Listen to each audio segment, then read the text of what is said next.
Good morning, good afternoon, and good day. It's Tina Marie, and thanks so much for lending your time and attention and curiosity to our show today. I am extremely excited about our guest today because we're friends, and you're going to get to hear, how we probably banter back and forth. But this is what we're going to unpack. All of us, we need to laugh. And with so many avenues for finding comedy or finding sitcoms, I'm a rom-com fan. Want to dig into what is that faculty within the human spirit that says we need to laugh. And we're going to hear from an expert today on that, Susanna Spies. She is a seasoned comedian and actress who's been making the world laugh for decades.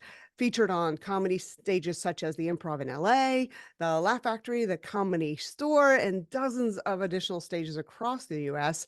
She's been on E1 Entertainment's Uncontrolled Comedy, Nouveau stand-up comic, Stand Up and Deliver show, and she's also the founder of the Comedy Playground. I want you to lean into this one because what does a comic do when they're not on stage, making us laugh? What Susanna knows is that laughter and this need for finding our maybe not so serious side is definitely needed for our spirit and our soul.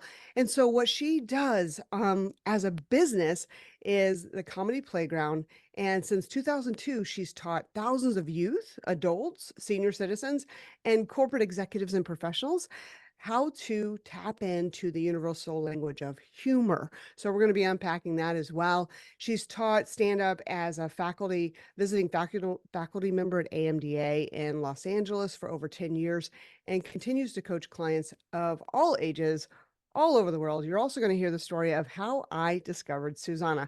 So Susanna, thanks so much for being here and being our guest on Light Your Life.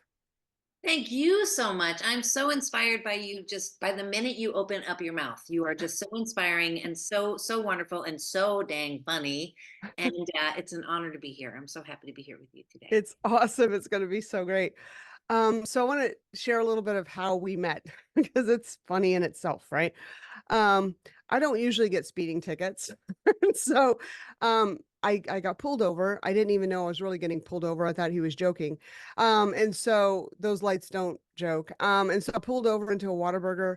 I'm in Texas, and so Whataburger is like a really, popular. Oh no. What gets through on your phone whenever someone's calling? It's your wife. That's what happens. Sorry, dear, but I'm turning off my phone. And so I get pulled over by a police officer, and, I decide I'm going to get off with, defensive driving. And so I love the comedy defensive driving because at least maybe I can laugh a little bit during a very boring time to not have to pay the speeding ticket. And I thought to myself that Saturday morning as I was going to dive into watching the comedy defensive driving, I've wanted to do stand up all the time, my life. And so I've told so many people, I want to do stand up, I want to do stand up, I want to get on a comedy stage. And so in that moment, that Saturday morning, I said, you know what? In order to make that happen, I believe I need a comedy coach. And so I went on the God of Google and I typed in female comedy coach because I just knew I needed somebody to resonate with me and my sense of humor. And your name popped up big and bold right at the beginning. And I clicked on your website, and you had advertised that you were doing a comedy class, and it was starting that day at 4 o'clock. And I was like, what are the chances? And so I clicked go and I gave you money. And I'm like, this is fun. I'm going to be my first comedy class. This is going to be great. And then you called me on my phone. My phone's sitting on the table. My phone's ringing, and I see the name Susanna Spies coming across there as a caller ID. I'm like, oh, this is cool. She's got such great customer service. And so I pick it up and I'm like, hi, Susanna. I probably said your name incorrectly, but I said, hi, Susanna. And you're like, do I know you? And I'm like, I just signed up for your class. And you said, I'm not teaching that day. And I went, oh, I was heartbroken. And you converted my class investment into private coaching, and we have been private coaching ever since. It's been amazing. So thank you for one, having that class out there on your website. Second, for what you do in the world. And I want everybody here listening to investigate learning stand up for yourself because it has taught me a ton about myself, pulled me out of my shell, Some people say you've never been in a shell, Tina Marie. Yes, I have. I have to put myself into a discomfort zone. We all do. And Susanna's helped me with that. And I've grown so much in the short time that we've worked together. I think it's been maybe 7, 8 months. So thank you. Oh, thank you so much. And I never want to wish anybody to get a ticket, but if that was the No, precipice to figure out, you know what, I got to change something from like put the funny into a situation that's not so funny. Well, then lo and behold, here you are. And I'm so grateful. Every single week we meet, I always look forward to it. And I always have a stomach ache because I'm always going to laugh. So there you go. right. Thanks. Yeah, thank you, Officer Yeah. Wilson. And I did take comedy defensive driving. I didn't have to pay the ticket, but our stand-up comedy coaching is so much better than comedy defensive driving, just letting you know. Oh, well, we're driving the ship of our own instrument, which is ourselves. So there you go. It's a sense of driving, but it's just without obstacles in the way. We try to drive around the obstacles and use the obstacles from life into something funny as opposed to an accident. I love that. What a great way to just grab that and go with it. You're just brilliant. So, I'm curious because I don't even know if I know the answer to this, and we've been friends for many months. What got you into comedy, Susanna? Well, okay, so I was actually somewhat of a shy teen. I was performing since a young kid, but I was a little bit awkward with knowing. I mean, most people that knew me were like, "Ah, you seemed extroverted," but inside I felt shy. So a lot of my work I would do as far as like create and sort of using my imagination and finding comedy was always in my room creating characters. And so since a Hmm, young age, I was always like, whether it was from the salt and pepper shakers or my stuffed animals or my utensils, I was always figuring out a way to create characters and sort of use my imagination in a way that felt funny. So I was sort of creating and always was very attracted to funny at a young age. And then I started professionally doing performing stand up at least in my late 20s, but I was, up until that point I've been on stages since I was, probably realistically maybe grade school. wow. Yeah, just doing, just our typical, all of us are probably, The school play. yeah, the school play or the musical or the talent show. But then I started taking it seriously in college, Mhm. um, sort of working as an English major, but then minoring in drama and getting a sense of knowing that I really loved performance.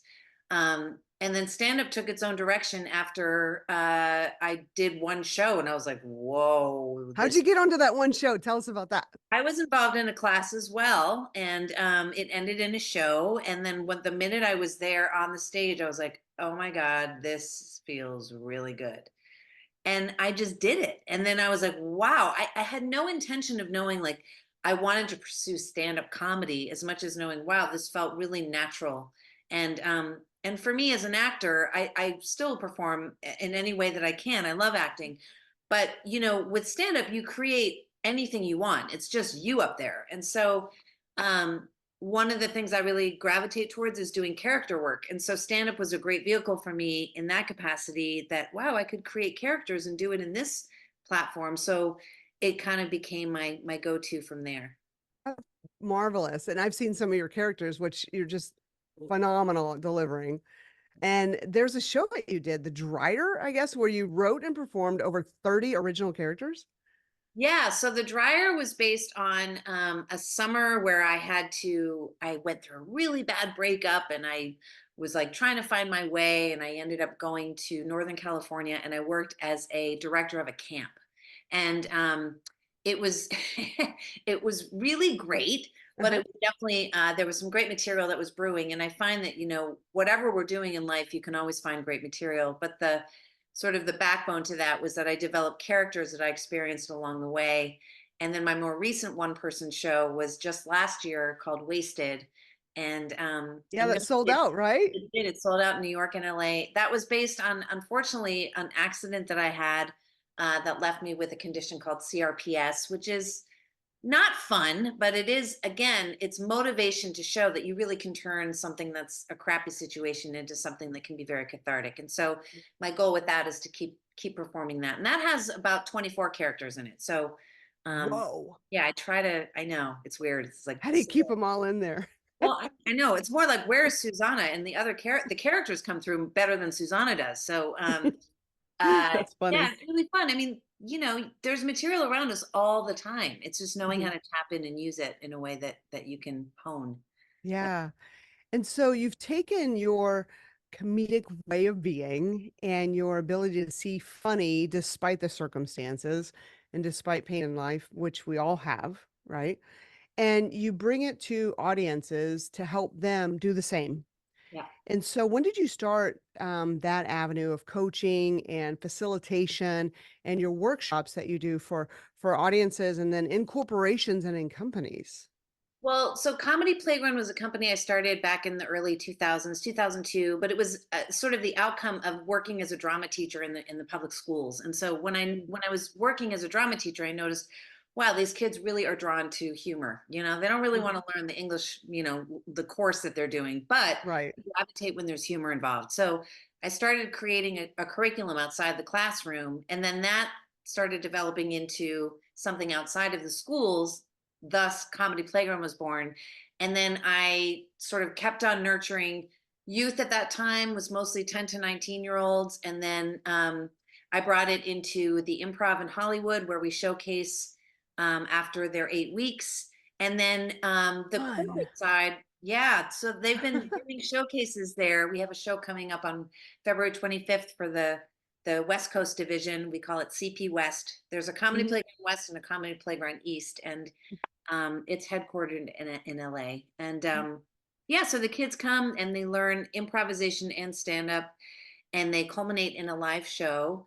Mhm. And it's sort of, I realized when I developed the curriculum for teens and for preteens that it's applicable to all ages. So the adult sessions, which is called Finding Your Funny, and the corporate sector, which is the humor activist, is all one of the same. It's the same curriculum for all ages. Mm. Um, Finding Your Funny, the adult class started probably about 15 years ago, and the corporate division was simultaneous to that. Mhm. So the curriculum is applicable to every age, but it's just how I implement the program, whether I come on site or I do it on Zoom or they Right. do elective class or coachings. But ultimately, it's the same across the board for each age, which Why is would a company I can assume or, hallucinate why parents would want their children to have this. It's a great experience. It gets them into their comforts, like build confidence, presence, things of that nature, ability to articulate themselves. Why would a company bring you in for their professionals and for team development, I guess? Yeah, that's a great question. So I think a lot of professionals in the corporate arena, they get deer in headlights when they hear stand up. I don't broach it that way. I broach it more along the lines of team building, connective communications. I call them humor connectivity programs. So they're learning the tools of how they can apply themselves into the platform around humor. So Mhm. it's less about like the other day I was wah wah wah. It's less about joke telling, but it's more about how you can effectively share who you are within a structure that is a beginning, a middle, and end. And we all know in business, when you have a keynote or you have a 5-minute pitch, you have to be very succinct with time. So Mhm. I focus on time management, team building, storytelling, and connective communication. And so it's under that umbrella that the humor is implemented and taught. That's beautiful. I love that. I can definitely see that. You've been coaching me, and one of our first connections, I was like, okay, so the material in my life involves the people that I love. And oftentimes those things that are funny, behind the scenes with your beloveds, right? You don't want to put them on the spot. And so I would have to imagine that in the corporate setting, some of the funny that we could find involves our coworkers and the people that are there, but we don't want to put them on the spot. So something you've taught me is the funny really is in how you perceive yourself in those circumstances that are relatable, right? 100%. I always say it's never the fact about what you see or what you perceive or how you experience something that's funny. It's the consequences around it. So I never encourage in any of my classes for any of my ages anything that's ever out of disrespect to anybody else. But if there's a behavior that someone notices that can affect them in some way, I encourage sharing that because I think that's really important that there's an outcome that's very cathartic and very healthy to overcome an obstacle, whether it's in the workplace that someone might be talking really loud on their cell phone when you're trying to get work done, or finding connections with your coworkers that you wouldn't know. Wow, you love to barbecue, so do I. So it's really based on what's called a POV, finding your point of view. That rules and dictates everything we have in life, whether it's based in comedy or not. We all have experiences around what we feel about things. And Mhm, so I love to connect people in the corporate structure that are on all levels, beginning, middle management, executive levels, where they're building connections with one another based on their own experience of loving a barbecue or mhm, can't stand traffic or casual day Fridays, something mhm, that's a common denominator. And from there, people start easing into the way they can talk more effectively. And you build trust in someone else when you can find a bridge of common denominators. And that's mhm. all based in life experience. That's So, amazing. So true. So true. yeah. I was just thinking this morning, and you know this, I tend to just put some things down in my little notepad on my phone to see what's comedic, and we work on these things. Uh, This morning, I was seeing myself from a different perspective. Is that, I think I do have OCD. I was like, "Oh god, here's some truth telling." Just things that, I have to do in a certain pattern in a certain way, and then if I don't, then I feel irritable, and I'm like, "Why am I irritable?" "Oh, you didn't do that thing that you usually do, and now you gotta go back and do it." Yeah, I think listen, I think we all get relief when we can find someone else's self-deprecating humor is always going to be not only I think something that can feel like it's a release, but it's relatable. Like Yes. I love to have control around me. So I guess I'm kind of controlling. And Mhm, that's just kind of something I'm noticing of myself, but that can be good and bad. But it's how we use it in a way that can be, I think, very proactive when you find the humor in it, because then it's not offensive in any way. It's a language everybody wants to be on board with. People want to laugh, and so when you can find that common denominator, whether it's through self-deprecating humor or something that you may see in something else, mhm, it's a relief and a release to everybody, because mhm. I always say it's like a universal language everybody wants to hop on board. So So true. I was wondering, whenever you're, performing, do you sense any of the different changes of the energy of the room? Like, I'd have to imagine you do. Like when people start in your beginning, there's probably a certain energy, and then as you go, and then at the end, you leave. You take us through that journey of the energy shift in an audience. For sure. I mean, I think like anything, you can walk into any scenario, and if you're very in tune, you can feel what you're walking into before you even open your mouth. Mhm, And I always say to anybody I'm coaching or working with, whether it's a professional comic or someone who's never done comedy, the laughter is less, don't put the onus so much on the audience and the energy the audience is giving you, but how you feel about what you've just done, because you're the one who's in the conductor's seat. mhm, So you're in the control and they're not. And I always say it's like almost like a game of catch. So the energy that you are sharing with your audience is about throwing the ball and catching the ball and throwing the ball and catching the ball. So you tell the joke, they laugh back. So it's a volley. And if mhm, that ball drops, it's up to you to pick up the ball and figure out the volley again. And the best way to do that really is to, I mean, sometimes I've had sets before where I might go blank. And then mhm, instead of ignoring that, mhm. just like if you were in a school play and a piece of the scenery falls down, you can't Right. ignore that that tree just fell down on the stage. You have to work with it somehow. Mhm, And so I think the more you can be very attuned to knowing the energy around you and using it, the mhm, more effective and more empowered you'll feel when you're in that space. mhm, Um, and I also think like people will say oh I had them and then I lost them, so you can feel when your audience is on board with you, and then if they're distracted or you're kind of you need to engage them again. But that's the same within the same context of if you're giving a keynote, if you have mhm. listeners on board, there's a difference between talking at someone and sharing with someone, and stand up is the Definitely. same thing. You want to engage, you want to have an interaction versus talking at. Mhm. That's one dimensional. So I think if you can tap into that energy, you'll always have a volley. And that goes to leadership too. Mhm. Because leadership, when we're speaking to, our team, are we engaging with them? Are they participatory? Are we just, spouting words and hoping that they're listening?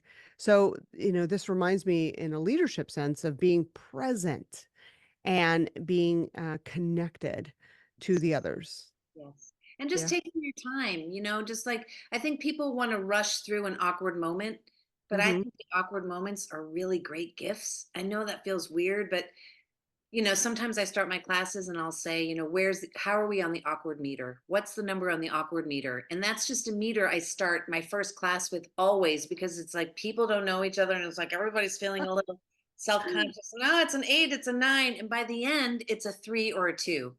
Hmm. Because everybody's walls go down because we're kind of all in this together. And if you just take your time and let yourself land in something, you would be really surprised in a positive way on the outcome.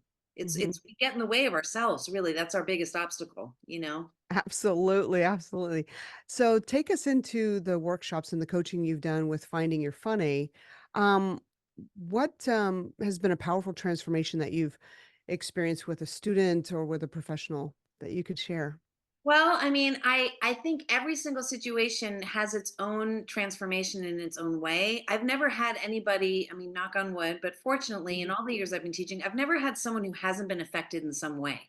Hmm. Um, because people not only learn how to structure your own delivery of material, but you're learning about how to view things in a different way that you hadn't before. Hmm. So there's a daily transformation that happens because you start to look at things in a different way.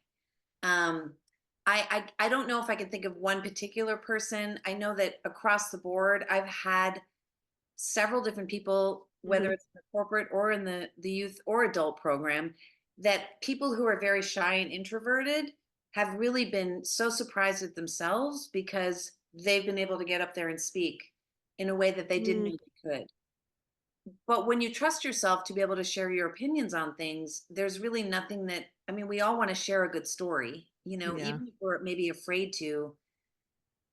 Chances are likely we're going to want to get behind the things that we have a strong opinion on. And so the transformations happen when they are given that ability to do it. Like students who have been shy, students who have been, I have one engineer who had English as a second language, and he was very intimidated to know how is he going to do his speech or work with his coworkers with this language barrier. And then I Hmm. just tapped into sharing what you experienced as a kid or in an airport, something that's universal that they can Right. relate to in some way. And Hmm. then it was flying colors. So I think every class has had its benefit of transformation because every single time we do it, there's never one that's the same. Hmm. It's It's it's always an outcome of growth. That's beautiful. It sounds like we allow ourselves this space to be vulnerable with Yeah. ourselves and others, and that I brings mean, that human element. it is, and that's hard. It is hard to Mhm. be vulnerable, but boy, that's where, I mean, as Brene Brown says, that's where the real gold is. Mhm.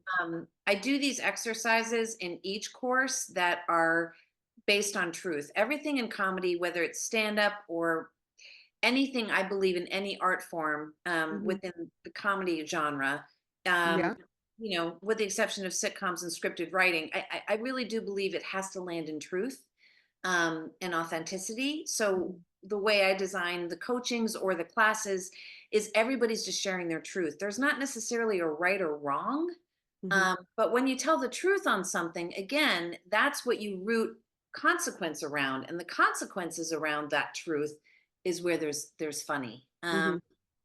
So it is vulnerable, and I think because it's a vulnerable thing, it's extremely empowering when you can Mhm. trust Yeah. yourself to It go takes for it. courage. It does. Takes courage, yeah. Something that I definitely appreciated by your methodologies and your work is that you brought a framework, and basically, I just want to say a science to having a comedy way of being, a comedic way of being. And what I love about that is that it's something that's repeatable. So you can learn your methodologies, one can learn your methodologies and then just take that framework into, like you said, holding a meeting with your team, building a keynote, building a presentation, being a stand-up comic, right? And what I love is that, it works. And science, in your case, what you've developed, which is brilliant, definitely works. Well, thanks. Yeah, I really do believe that. And I mean, I've worked with people who are scientists to doctors to lawyers to pharmaceutical executives to coaches to, again, we all have experiences from life. And so that curriculum is applicable across the board and it's very accessible. It's not a hard thing to follow, but it is very structured. But I believe that structure is very helpful because it keeps us on track. Mm-hmm. It's not so broad based that there isn't an outcome that's wobbly, but it's very tight. Yeah. And so you actually walk away with something you can use, whether it's stand up or a toast at a wedding or a speech at a business function that can be applicable to all, you know. Right. One of the first exercises you give whenever we're warming up in our coaching session is you give a list of topics and then you say, find three that you have a point of view on. And so you just toss them out there. I'm going to make one up right now, like hot dogs, like if hot dogs, you have a strong point of view on hot dogs, you can find any comedy in anything. Like Yeah, you I said, do that once in you my have a point. curriculum. So if you sign up, you'll learn more about Yes. those exercises. But yes, absolutely. Yes. So there's a way of Yeah. finding how you have POV on different specific activities that I'm happy to share when you're in the Yes. course. But yeah, it's really just Exactly. tapping into the topics that are relative to your life Mhm. and that's the magic that you just sit back and then I kind of help pull it out of you and then you can Mhm. all that stuff out. That's what I was gonna share, if you don't think funny's inside of you, and you don't have that belief of yourself, Susanna helps you understand that you've got this beautiful funny bone, I guess, that gives you confidence in yourself in a way that you wouldn't have ever predicted, Oh, which I thanks. didn't, and I've enjoyed it. I hope my spouse has enjoyed Oh, it. it's so great. And I mean, have you noticed like when you walk into the world now, whether it's any of the activities you've done with me, but do you kind of look at things in a different way now? Yeah, I'm more at ease. Yeah. I was delightfully cut off multiple times yesterday on the way home. Just the constructive and creative way that people drive is very interesting. And so I said, I don't really want to judge people, but you guys give me so many ways to judge you. So thank you. Funny. But it's a different way of perceiving the world and not taking things offensively or getting offended or being anxious or worried. Those things go down. And then just the ability to laugh at life and smile and know that it's all going to work out is just it's such a peace. Yeah, and just circling back to what you mentioned as one of the activities, which of course I'll go into and answer any questions for anybody, but it's so true. Like anything, I think I want to just cap on what you were saying that, people make the mistake of thinking, oh, I have to be funny. Uh-huh. No, you don't. So my job and what I do is I just encourage you, I will throw things your way that you might love, you might have a pet peeve over, you have some sort of a feeling on it. Yeah. Based on you sharing that is where the funny can then result. So like I think if you think about if you had a bad day at work and you want to come back or you had a bad incident on the freeway, Uh-huh. chances are you come back and you want to tell Jackie about it and you'll be like, "Oh Yeah. my god, Jackie." Blah, and you'll just it'll just Rant. flow out of you. The same thing. So my job is tapping into what do people have strong opinions on or you could talk about chocolate and how much Mhm. you're a chocoholic and you need it Yeah. every day at 3, but you're not thinking about how shy you are when you talk about your love of chocolate, right? You're Mhm. focusing on your passion of loving chocolate. So that's what I try to do in the first class is like, let me, all you have to do is show up. And Mhm. my job and my sort of craft is trying to encourage you to share on things that you have an automatic reaction to. Definitely. So, Yeah, and yeah, it's just a magical thing inside of there. All of a sudden, out of the blue, there's a punchline that develops, and you didn't even know it was there. the thing. I know it's weird, but I mean, it happens all the time when people are like, I'm funny, but it's when I'm just sort of spitting conversation with my spouse or my friend. I'm like, that's because you're just authentically talking. Right. And so, really, the root of everything is just stay in truth, tap into those things that you might have an opinion on, and the funny comes later. That's like the icing on the cake. Mhm. And that's believe it or not, everybody can find how to write stand up. It's very Mhm. formulaic. Yeah. I love it. I love it. It has been such a joy, and I told you yesterday, I'm not gonna there's no part of me that wants to stop this. Oh, It's giving me so much growth across, as a professional and a coach and a keynoter and someone who goes in and does corporate facilitation for, just leadership topics, I've never rarely would I think that, put some comedy in there or relatable things, but it's been a changer. It's been a game changer because then people that would otherwise come in the room because they have to, they were told they need this training. Once we can break the ice or have some relatable content that we all can connect on, then the training has a beauty to it. So I've transformed my facilitation and my work and my way of being from working with you. Oh, it makes me so happy. I mean, anyone who knows you and doesn't know you, man, you are so funny. You're such a light. So you light up the room, but you really do have a skill. And I am so happy to see you nurturing that muscle. I mean, like anything we're learning, stand up is like it is your instrument. The more you do Mhm. it, and again, whether you do it as a stand up comedy or whether you do it just to keep yourself, you know, Fresh. Mhm. fresh and Mhm. speaking in front of a room, that's very important. And um I think that when it's like working out at a gym, only I think this gym is a lot more fun, but It is. it's a little easier. But yeah, I mean, I think all I can really say to everybody watching is it's less about like when we have to think about I have to be funny, I have to be funny. I mean, I'm sure now that people know you're doing stand up, are you getting people saying to you, so say something funny? They do it. Like, I'll be Ah, in the bathroom. The worst was in the bathroom. I'm coming out of the stall. Some of the people in the building go, "Oh, I hear you've been doing stand up.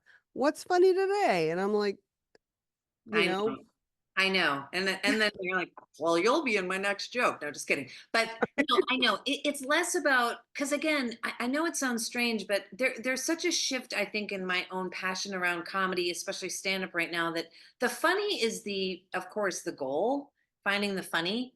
But mhm. I think that captivating your audience and actually have them walk away with something they've learned is even more valuable. True. True.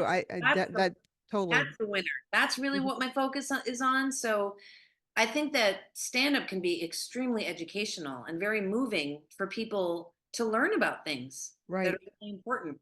And Mm. we can broach topics that are otherwise hard to talk about in a room if we're just gonna go straight in and talk about, a topic, just, the things that happen in life, right? We can take, sides on. But if we Yes. bring it to the table in a lighter sense, and then we're more relatable, and we'll listen to each other more, and we'll honor each other more because we're there in a place where we're not taking ourselves so seriously on our opinion, right? Yeah, because I think it's like it's so valuable, even if two people are on the opposite sides of the scale with what they might agree on, it's so valuable to take pause and listen to that point of view of the other. And when you can do it in a way that it's sort of, it's nested in humor, it's less, people don't get as defensive. They're more Right. to want to listen. I think some of the most powerful comedy specials, Hannah Gatsby has an incredible special. It's very informative. Some of it Mhm, is hard because it's less funny. I mean, she's mhm. brilliant and Yeah. hysterical, but it's the ability and the art form that I think that can be very educational to people listening as well. Mhm, That really, I think it sort of it transcends beyond funny. mhm. I think it's a necessary art form to really Right. enlighten people. Yeah, I was gonna say enlighten and enrich, and it connects people, but, you have audiences, I'm sure you've had audiences that are from different backgrounds, different socioeconomic, roots and, educational backgrounds. And yet we all find that commonality in sitting there and choosing that space. The people come to comedy, in the comedy, showcases that you're in, choosing to be entertained, choosing to laugh, choosing to be lighter, choosing to let the world not feel so serious for a little while. And that's a beautiful space. Yes. Yeah, Mhm. because I mean, listen, let's face it, it's an intense world we're living in right now. Totally.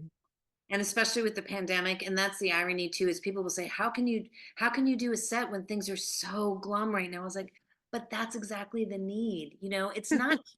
It's not to lighten the heaviness of the world and the issues Or ignore it. or to diminish them or Mhm. minimize them. It's to use them in some capacity that we can actually get through some of this darkness, Mm-hmm. because humor and lightness is a lot more powerful than dark and sadness. You just Mm-hmm. have to use it. And so if you don't get in that comedy vehicle, I like to use the metaphor, then you're never going to win. You're never going to get to the finish line, but you got to stay in that driver's seat. And, you know, now is especially the time, because we can wallow in just the doom of the world, which is, again, it's scary out there. It's very heated on so many levels. But when you can kind of find a way to transfer some of that energy into something more positive and effective, Mm-hmm. it really could. I think it can transcend a lot of the negative. Mm-hmm. A lot. And so you work with people individually, private coaching. So anyone listening, if you have that in you where you want to learn your funny side, your comedy way of being. If you do want to be a stand-up comic, I mean, not everybody wants to do that. It takes a lot of courage. Trust me, I'm doing it. It's like, um, there's a ton of growth in it. And those that want to simply learn a new way to connect with people, be it a person in a singular meeting or connect with yourself, for heaven's sakes. You're connecting with yourself in a whole new way. You take yourself less seriously. You're definitely more approachable. Um, Susanna is an amazing coach, and I'm going to give you her information. Let's go ahead and give them your website or where you want them to go. Thank you so much. Again, just I have to just thank you for everything you're doing and having me on. And yeah, so I can work with everybody in whatever capacity. So the coachings are, they can be based, they're based on appointment. So they're on Mhm. Zoom. All that information is on my website, as well as my classes online, which is through susannaspies.com. So it's SUSANNA, SP as in Peter, IES.com. That has all of my adult class information, as Mhm. well as coaching appointments. And then the corporate structure, there's just a separate website, but it's all entangled. Of course, Right. technology is not my strong suit. But that's called the Humor Activist. You can take a look at that website, humoractivist.com, and see kind of the different programs the corporate end offers. But either one, getting to me directly is through susannaspies.com. It's awesome. And do you have any classes coming up? I do. I have one in March. I was looking down because I was like, oh, I have to look for that date. I was like trying to be subtle. I always have Saturday workshops, which usually, works for everybody, because everybody works during the week in different time zones and everything. So the Mhm. next one will be in March, Mhm. because I'm in a session right now, and it's going to be Mhm. March 2nd, for 5 weeks. So March 2nd, 9th, 16th, 23rd, 30th. And that's Sweet. going to be my Zoom class. It's from 2 to 4 Pacific, 5 to 7 Eastern. And that the beauty with Zoom, as we know from the pandemic, is it encourages people from all over. So if you have a friend and you're living in Houston, you're like, oh, Susanna, I have a friend in New York. You both can join in. That's the beauty Yeah. of the game. So we've had people from the Philippines. I had one from Europe, from London, Mhm. Atlanta, New York. So that's the next session. It's always 5 weeks, on Saturdays, Mhm. and they're ongoing. So February, I'm traveling. So there's sort of a pause in the program until March, but I am enrolling now, Mhm. for the 5 week session. And the last week we end in a Zoom show. So you will learn how to develop a 5 minute set, Yeah. um, that you can take with you. I record it, I edit it, and I send it to you so you can have a clip. And if that is not of interest or working with anyone's schedule, then I do the one-on-one coachings, and Mhm. those are available individually or in packages of 3, 6, 9, or 12. And the only Awesome. thing I would say to that is, because that's individually based, those do book up based on appointment. Mhm. So if that's of interest to you, just reach out. I can give you a 15-minute consultation on the phone, Mhm. obviously, and then we can kind of navigate what kind of package you would want to look at. And those are ongoing as well. It's awesome. The energy is just so phenomenal. I can't say enough about how you've helped me and transformed my life. So, are you coming up for any performances? Are you going to be performing anywhere on Yes, I stage? have. So I have a gig. Uh-huh. You're going to be going. I have my youth performance at the Hollywood Improv Lab, February 25th. I'm hosting, but they're the kids performing. They're way funnier than me. They're amazing. Really? They're so awesome. And then my own performance, I have a show that's a private event in March, and then another one in New York. I'm sort of getting, I'm in between both coasts, so I'm Mhm. trying to navigate as I go. With February being travel month, I'm sort of probably going to hit some more stages more in March than I am, although the late February show. Mhm. So, just got to keep on working it out, finding That's the awesome. funny, keeping myself accountable as I would in my own coaching to staying on task and looking at the different exercises that I do my own exercises that I teach. So that's why I'm like, if you sign up, I'll show you what those are. But Yeah, they're great exercises. Oh my God. And we have to do what we say. I mean, that's called being a fraud if you don't, right? yeah, I mean, the good news is like it's not like brain surgery, but people really do overlook the simplicity of how you can find the funny.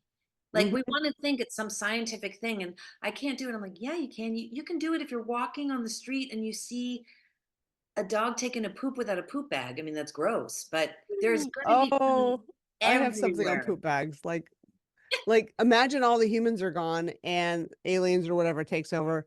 They find all these very colorful, very graphically, cute plastic bags with poop in it. They're probably going, what celebratory thing were they always celebrating here in this human to bag up poop? It must be the most, riveting and, honored substance on the planet because they protect it in these very Hilarious. celebratory bags. Then you got to wonder, like, what does their planet look like? Are you stepping in poop every 2 seconds? You know what I mean? Like, oh God, do you bring a poop bag to Pluto? You know, they wear masks on other planets. Like I mean, there's all kinds of things. But I mean, I what I'm know. getting at is there's funny even in the mundane. So it's not that the activities are hard. To your Mhm. point, they're just topics. And then Yeah. it's like an onion. We just unlayer one layer at a time, and the gold is in the middle.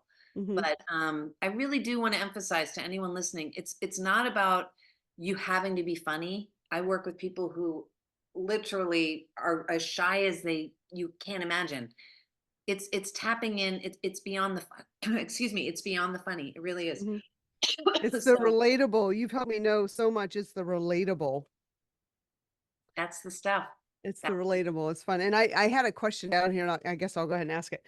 It's just, you actually make executives funny?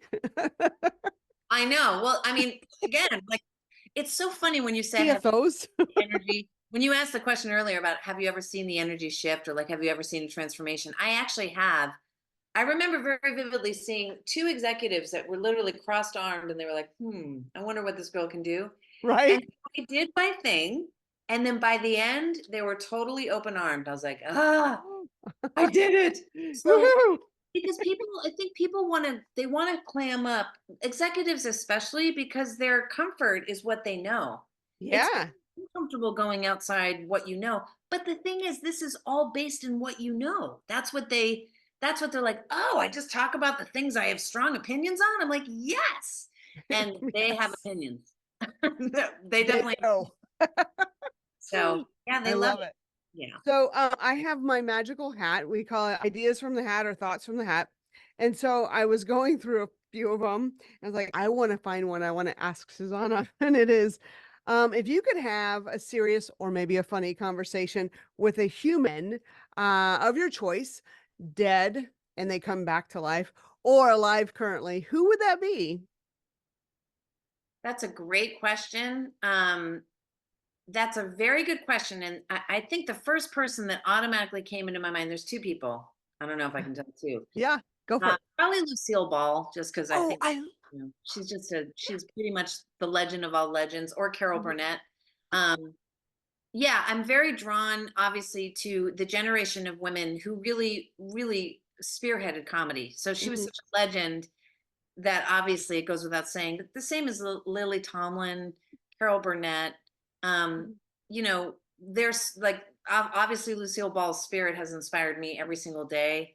I would love to talk with her about like how did what happened with you and Desi and how did you start? There's actually a theater not too far that I was going to visit that she used to perform in. I get very inspired by her. Um, so that would be probably my ultimate. But Lily Tomlin and Carol Burnett are right beside, Mhm. um, just because I'm so inspired by the character work and I just love that they spearheaded at a time. I mean, comedy's become more popular for women now, thank Mhm. goodness. Thank It goodness. still, unfortunately, is there's debate on that. Mhm, But I do love seeing that, females are really getting, there's so many amazing, strong women comedians and mhm, women voices out there. mhm. And I think those three really, those are at the top of the mark for me. I concur, and, thank you for sharing that. Thank you so much.